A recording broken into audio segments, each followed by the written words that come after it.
샬롬. 오늘 하루도 하나님의 말씀의 능력으로 살아내길 원하시는 우리 성도님들 가운데에 그 말씀의 은혜가 있고 능력이 임하길 간절히 소망합니다. 오늘 함께 보실 말씀은요, 창세기 9장 18절에서 29절까지의 말씀입니다. 창세기 9장 18절에서 29절까지의 말씀 우리 함께 보도록 하겠습니다. 방주에서 나온 노아의 아들들은 셈과 함과 야벳이며, 함은 가나안의 아버지라. 노아의 이 세 아들로부터 사람들이 온 땅에 퍼지니라. 노아가 농사를 시작하여 포도나무를 심었더니 포도주를 마시고 취하여 그 장막 안에서 벌거벗은지라. 가나안의 아버지 함이 그의 아버지의 하체를 보고 밖으로 나가서 그의 두 형제에게 알리매, 셈과 야벳이 옷을 가져다가 자기들의 어깨에 메고 뒷걸음쳐 들어가서 그들의 아버지의 하체를 덮었으며, 그들이 얼굴을 돌이키고 그들의 아버지의 하체를 보지 아니하였더라. 노아가 술이 깨어 그의 작은 아들이 자기에게 행한 일을 알고 이에 이르되, 가나안은 저주를 받아 그의 형제의 종들의 종이 되기를 원하노라 하고, 또 이르되, 셈의 하나님 여호와를 찬송하리로다.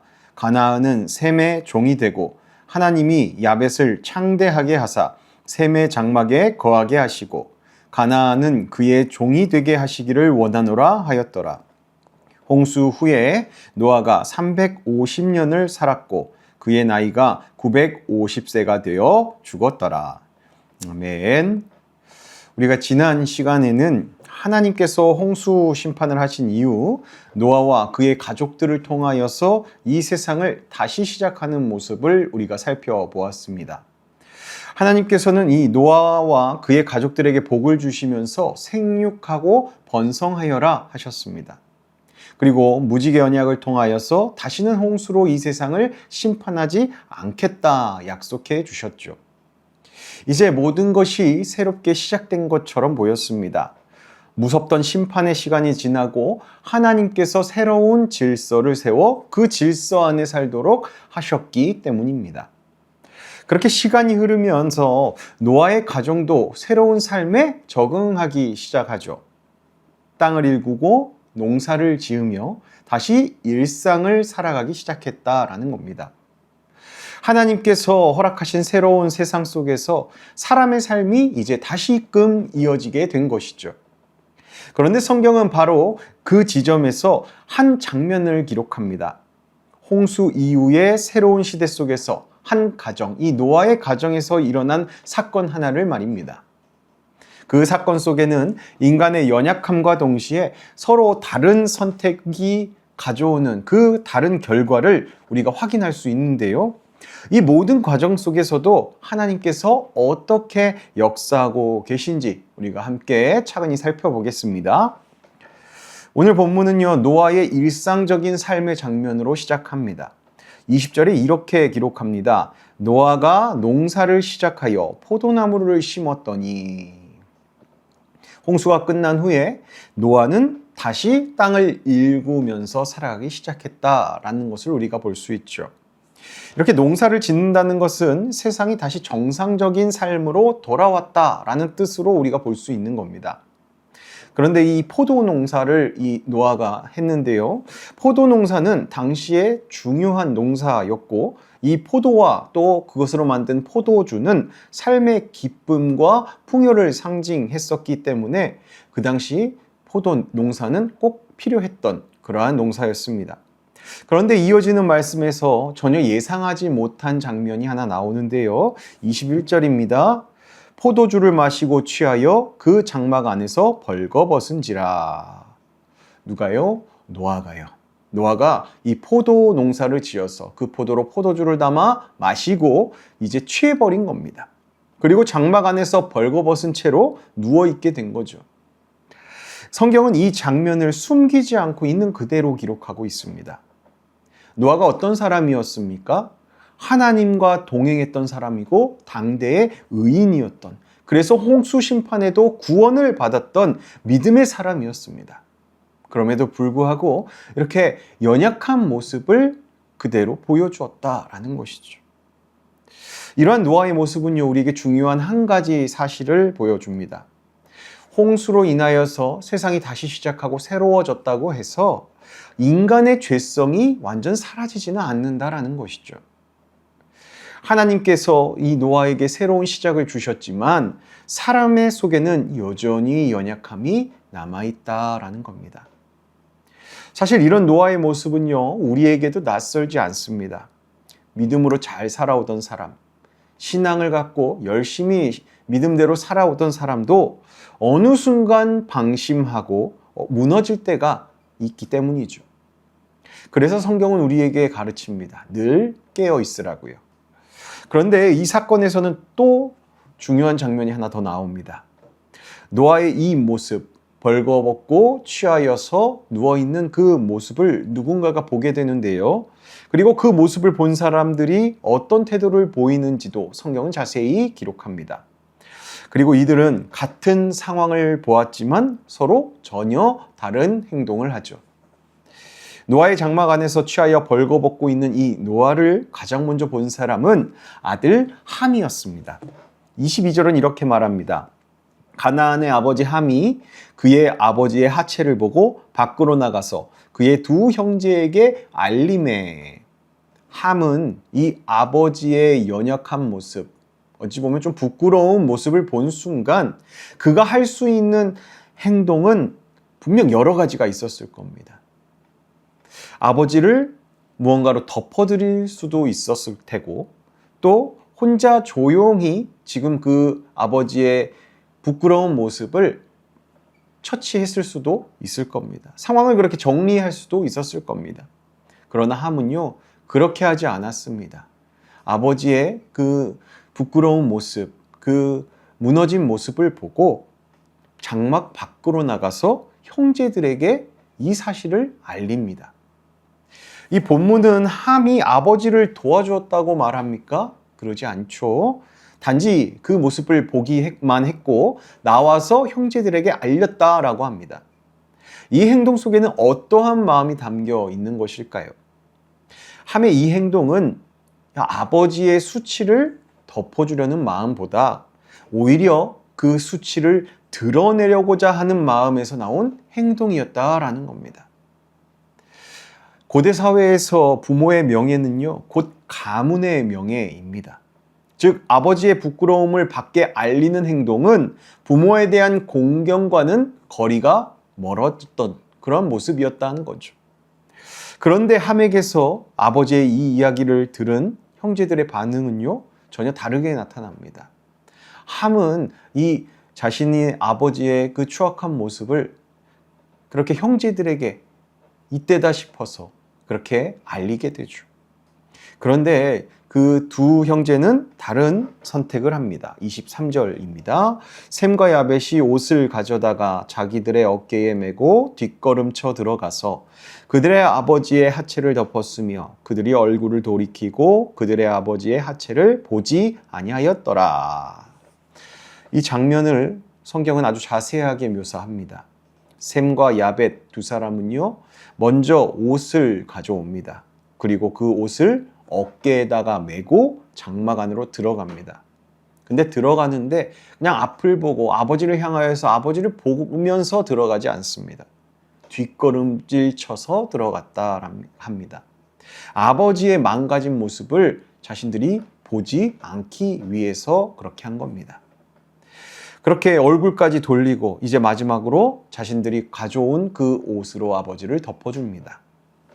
이 모든 행동에는요, 아버지를 향한 공경도 있었고요, 아버지를 향한 배려도 있었습니다.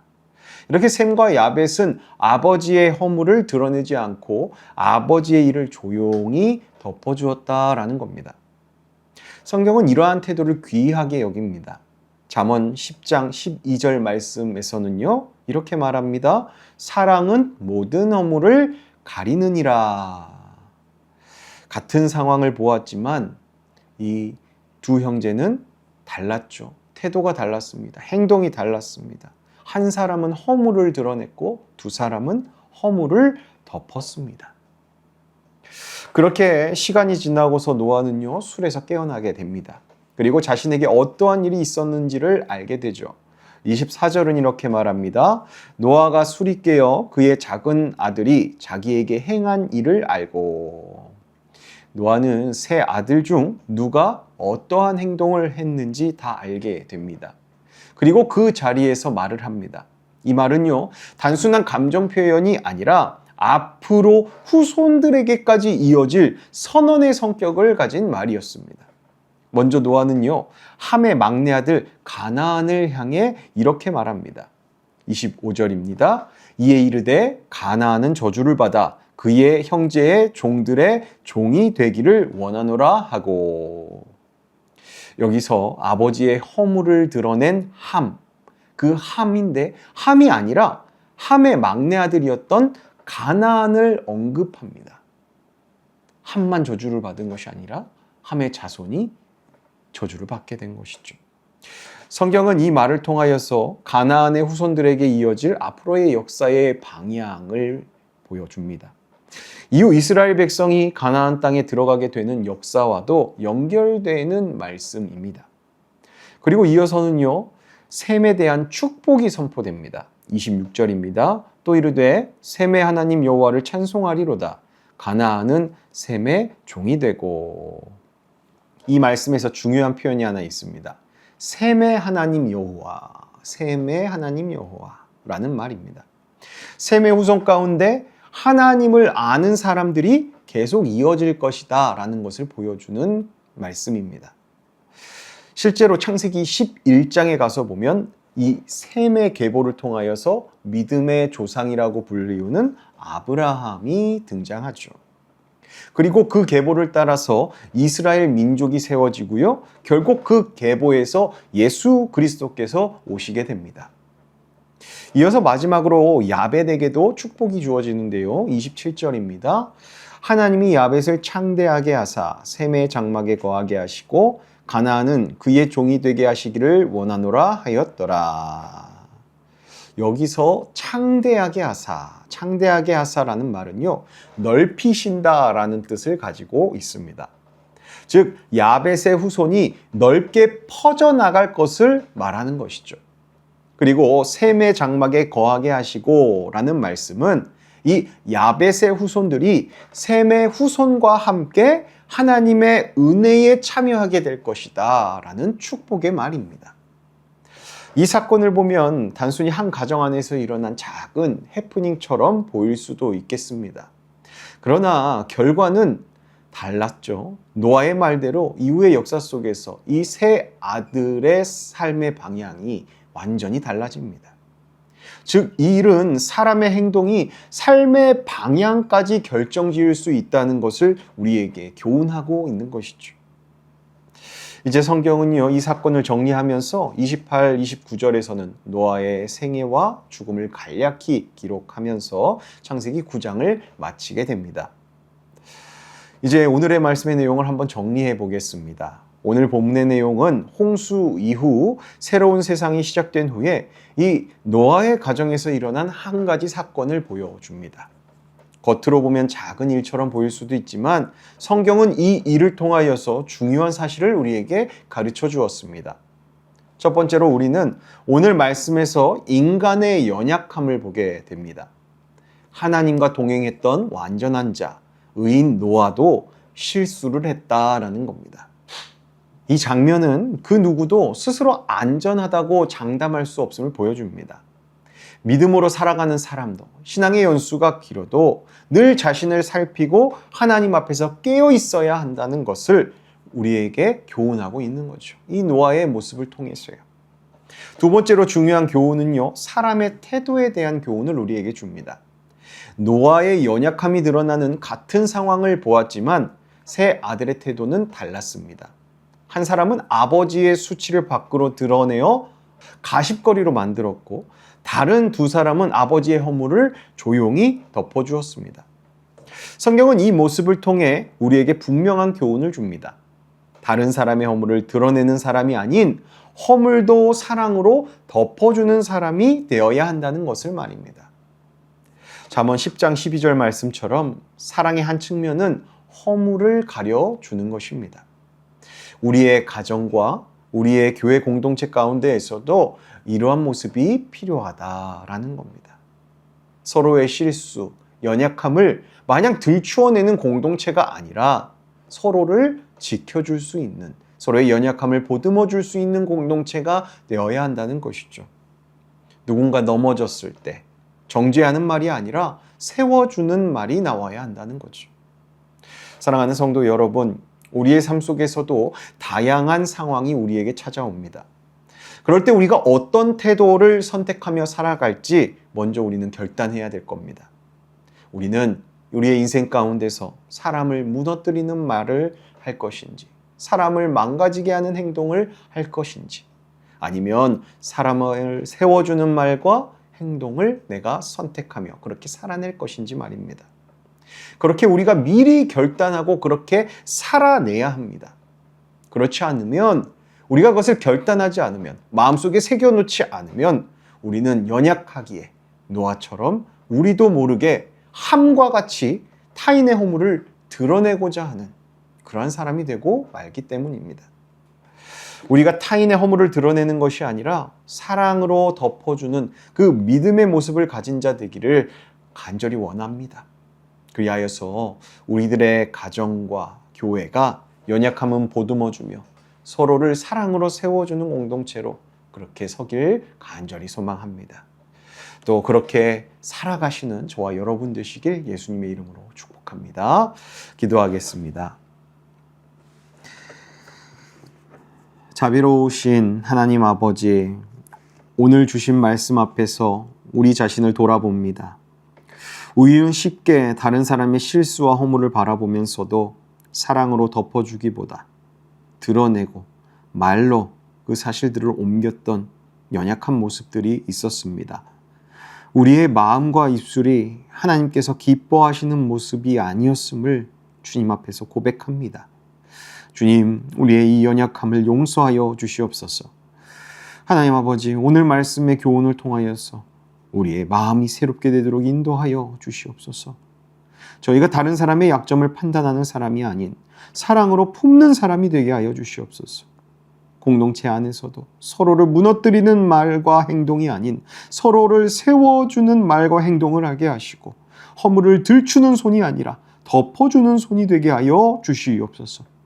주님, 우리의 가정과 교회가 서로를 정죄하는 곳이 되지 않게 하시고 서로를 지켜주는 공동체가 되게 하여 주시옵소서. 언제나 나 자신을 먼저 겸손하게 돌아볼 줄 아는 신앙의 태도를 우리가 갖게 하여 주셔서 언제나 하나님을 경외하는 마음으로 하나님이 기뻐하시는 삶을 살아내게 하여 주시옵소서. 그리하여 우리의 사랑의 말과 사랑의 행동을 통해 하나님 나라의 사랑이 이 땅 가운데 드러나게 하여 주시옵소서. 우리를 향한 사랑으로 우리 죄를 십자가에서 사하여 주신 우리 주 예수 그리스도의 이름으로 간절히 기도하옵나이다. 아멘. 오늘 하루도 오늘 말씀을 교훈 삼아서 살아가시는 저와 여러분 되시길 축복합니다. 함께 기도하겠습니다.